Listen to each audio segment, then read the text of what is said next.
जय श्री राधे कृष्ण। आइए आज आप सब जानेंगे वर्ष 2024 मार्गशीर्ष मास कृष्ण पक्ष यानी कि अगहन मास कृष्ण पक्ष में एकादशी का व्रत कब धारण किया जा रहा है। तो जानेंगे व्रत के शुभ मुहूर्त के बारे में, व्रत का पारण कब और किस चीज से किया जाएगा, इस दिन भगवान को किस वस्तु का भोग लगाए। तो आइए जानते हैं संपूर्ण व्रत पूजा महत्व नियमों के बारे में।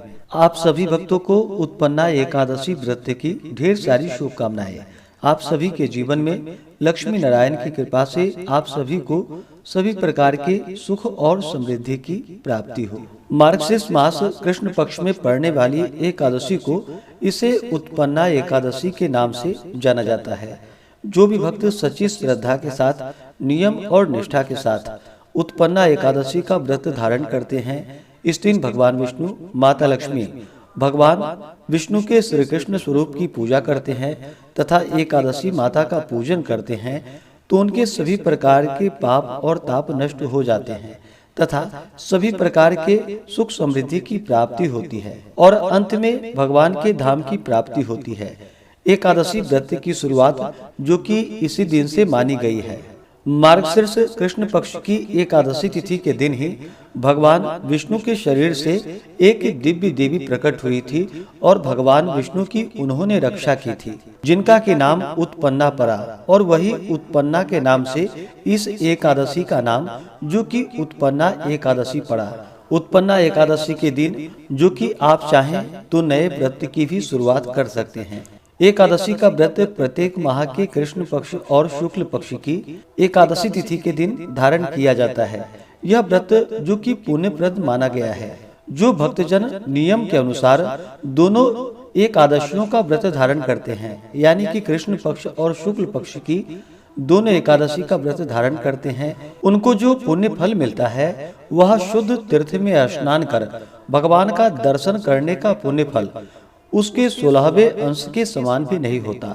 व्यतिपात योग में संक्रांति में सूर्य एवं चंद्र ग्रहण के समय कुरुक्षेत्र में स्नान करने से जो फल होता है वह सब एकादशी व्रत करने वालों को अनायास ही प्राप्त हो जाता है, अथवा अश्वमेध यज्ञ करने से 100 गुना अधिक पुण्य फल प्राप्त होता है। 1000 तपस्वियों को 7000 वर्ष भोजन कराने का धर्म पुण्य फल प्राप्त होता है। तो आइए जानते हैं मार्गशीर्ष मास कृष्ण पक्ष की उत्पन्ना एकादशी व्रत के शुभ मुहूर्त पारण समय के बारे में।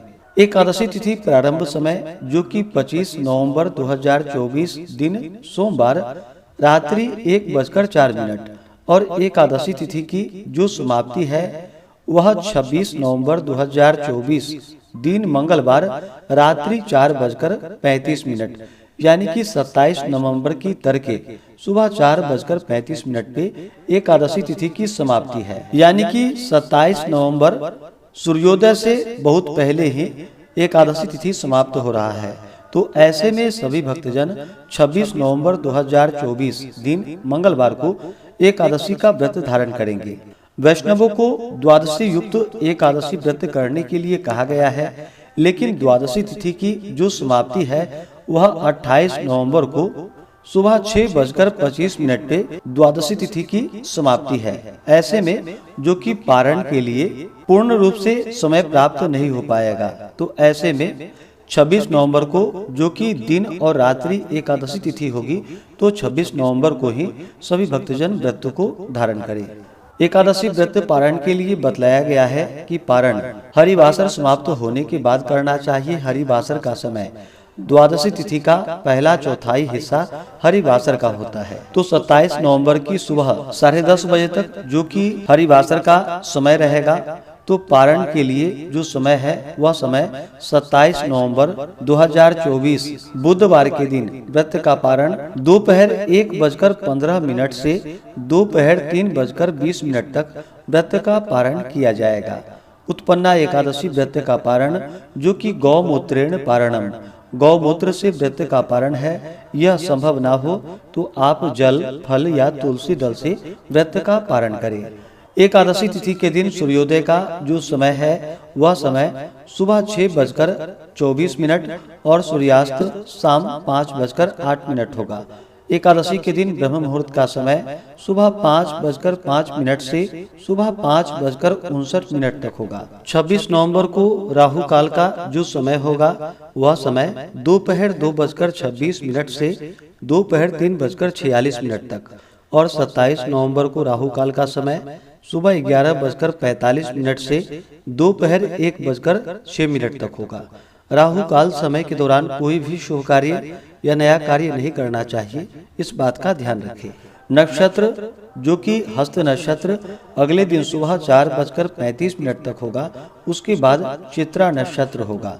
योग जो कि प्रीति योग होगा 26 नवंबर को दोपहर 2:14 तक, उसके बाद आयुष्मान योग होगा। 26 नवंबर को जो कि द्विपुष्कर योग भी बन रहा है, जो सुबह 4:35 से शुरू होकर के अगले दिन सुबह 6:54 तक द्विपुष्कर योग होगा, जो कि इस बार बड़ा ही अच्छा सहयोग बन रहा है। जो भी उत्पन्ना एकादशी का व्रत धारण करने वाले हैं, उन्हें चाहिए कि दशमी तिथि के दिन सूर्यास्त होने से पहले ही शुद्ध और सात्विक आहार ग्रहण करें। दशमी तिथि के दिन और एकादशी तिथि के दिन चावल ग्रहण नहीं करनी चाहिए। दशमी तिथि के दिन जो कि शुद्ध और सात्विक आहार सूर्यास्त होने से पहले ही ग्रहण कर लेनी चाहिए। रात्रि में एकादशी व्रत का स्मरण करते हुए, भगवान नाम का स्मरण करते हुए, ब्रह्मचर्य का पालन करते हुए सोना चाहिए।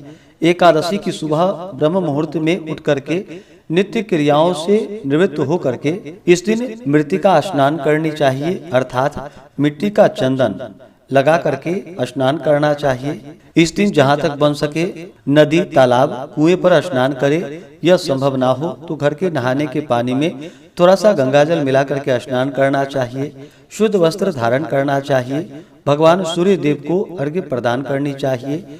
इसके बाद जो भी व्रती हैं उन्हें व्रत का संकल्प लेना चाहिए। भगवान से प्रार्थना करनी चाहिए कि हे भगवान विष्णु, आज मैं उत्पन्ना एकादशी का व्रत धारण करने जा रहा हूँ या करने जा रही हूँ। इस प्रकार से भगवान से प्रार्थना करें कि यह व्रत मेरा पूर्ण हो और हमें पुण्य फलों की प्राप्ति हो। आपके मन में जो भी इच्छा हो, जो भी कामना हो, वह भगवान विष्णु से कहें। और इस दिन जो कि दिन रात्रि उपवास रहते हुए व्रत को धारण करना चाहिए। जो उपवास नहीं रह पाते हैं, जिनका स्वास्थ्य सही ना हो, तो आप एक समय फलाहार ग्रहण करके व्रत को धारण करें। और इस दिन भगवान का सुबह के वक्त और शाम के वक्त पूरे विधि विधान के साथ पूजा करनी चाहिए। इस दिन भगवान का गंध, पुष्प, धूप, दीप आदि से पूजा करें। भगवान विष्णु को अक्षत नहीं चढ़ाया जाता है, इस बात का ध्यान रखें। अक्षत की जगह भगवान को काले तिल अर्पित करें। और इन्हें जब भी पूजन करते हैं तो तुलसी दल अवश्य ही अर्पित करनी चाहिए। बिना तुलसी दल के भगवान का पूजन मान्य नहीं होता है, तो भगवान विष्णु को तुलसी दल अर्पित करें। फिर धूप और दीप दिखा करके अनेक प्रकार का नैवेद्य आदि भगवान को अर्पित करें। और इस दिन विशेष करके उत्पन्ना एकादशी तिथि के दिन भगवान को पंचामृत से अवश्य ही स्नान करानी चाहिए तथा गुड़ और बादाम से युक्त पदार्थों का भोग भगवान को लगाना चाहिए। और जब भी भोग लगाते हैं तो तुलसी दल डाल करके भोग लगाए और पूजन होने के बाद उसे प्रसाद के रूप में ग्रहण भी करना चाहिए। इस प्रकार भगवान को भोग लगा करके जल से आचमनी करवाएं, क्योंकि जब भी भोजन देते हैं तो भोजन के बाद जल अवश्य ही देनी चाहिए। तो नैवेद्य के बाद जल से आचमनी करवाएं। मुख शुद्धि के लिए पान पत्र, सुपारी, लौंग, इलायची के साथ में अर्पित करें। द्रव्य दक्षिणा चढ़ाएं। इसके बाद फिर एकादशी व्रत का कथा श्रवण करनी चाहिए। भगवान विष्णु के अस्तोत्र चालीसा आदि का पाठ या श्रवण करें। इस दिन पुरुषोक्त आदि मंत्र का या विष्णु सहस्त्र नाम आदि का पाठ या श्रवण करें। इस प्रकार पूजन आदि का कार्य करते हुए दिन रात्रि समय को व्यतीत करें। एकादशी तिथि के दिन जहाँ तक हो सके रात्रि जागरण करते हुए समय को व्यतीत करनी चाहिए। और द्वादशी की सुबह उठ करके स्नान करके शुद्ध वस्त्र धारण करके भगवान का पूजन आरती कर लेने के बाद ब्राह्मणों को भोजन करवाए, ब्राह्मणों को दान और दक्षिणा दे और फिर समय के अनुसार व्रत का पारण करना चाहिए।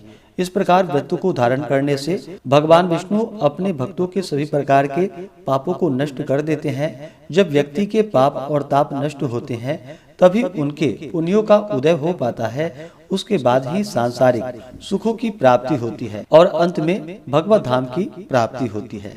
ऐसे ही ज्ञानवर्धक जानकारियाँ प्राप्त करते रहने के लिए, व्रत पूजा के बारे में जानने के लिए, कथा को सुनने के लिए चैनल पे अगर आप पहली बार आए हैं तो चैनल को लाल बटन दबा करके सब्सक्राइब करें, साथ में बेल आइकन घंटी को दबाएं ताकि आने वाली वीडियो का नोटिफिकेशन आपको समय से मिलता रहे। वीडियो को लाइक करें, शेयर करें। सुखी रहें और स्वस्थ रहें। जय श्री राधे कृष्ण। धन्यवाद।